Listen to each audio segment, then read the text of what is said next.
The first thing I want to talk about is how relatable comics are to the real world.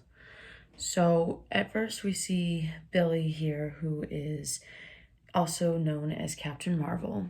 And I think, like, in the first part of Young Justice, where when he says Shazam, but it doesn't work, and he gets, like, shot out of the kids' world, basically, and sees the two worlds and is like, I need to help out because even though I'm not Captain Marvel right now, I can still help out as Billy. And so, one of the things that I think really caught me by eye was that Billy here talks about how, he's an adult. He's an adult when he's a superhero, but he's still a kid, and really reflects on how like some kids are meant to, grow up really really fast in their world because they either need to take care of their siblings because their parents left and they don't have anybody else to take care of them, or for any other circumstance.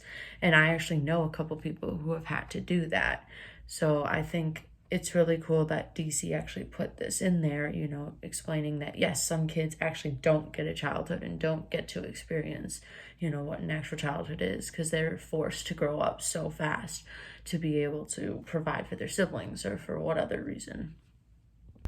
The second thing I want to touch on, we both talked about in class, but then also read about it in It's a Man's World, Wonder Woman, and the attitudes towards gender roles. But the fact that Wonder Woman is very much not your stereotypical female, especially when it comes to being a superhero. She's very much, ongoing, headstrong, and definitely shows more male attributes than, she would show usually female attributes, or like other female superheroes are meant to be shown. And I think that's a really cool thing because with her, she kind of pushes those gender norms that, our society has made up.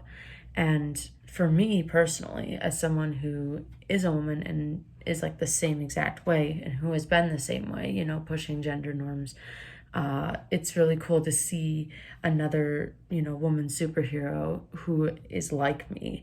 Because for me, I've always been someone who has liked things that most typical guys would like, ever since, both the toys that I played with since I was young or any other kind of things like that, even including now my major, which is double major in engineering. Like, it's mostly male dominated field, as well as the instrument I play, which is trombone, which low brass in general is very, very male dominated. So to have a superhero that has the same characteristics kind of like me and who is constantly pushing the gender norms, both from the very, very beginning, from when she first was written in, but then also to keep her like that. So that way, she's never been one to be tampered with. And I think that that's really cool that they have kept to that with Wonder Woman, because it's really important to show that, like, even though you might be one gender or another, whatever,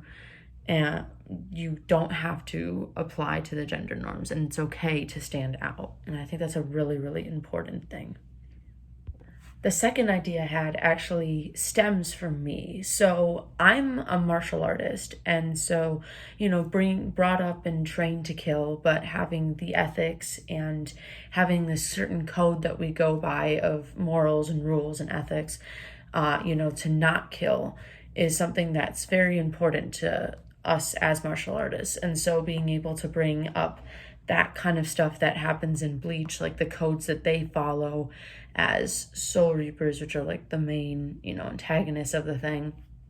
But then also draw in some of the superhero experiences and talk about how some of the superheroes who are trained in the martial arts kind of might have those ethics as well as drawing with my own personal experiences.